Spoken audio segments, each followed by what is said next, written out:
Montelukast is a very popular medicine for asthma.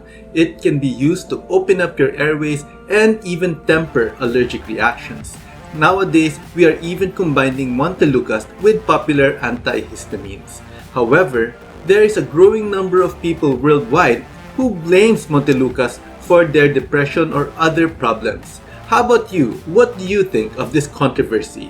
Write down in the comment section below. While you're at it, I'd like to invite you to my talk on February 24 about using non-drug therapies for asthma. Type "I want" at the comment section and I'll send you a link to my talk on February 24. See you then.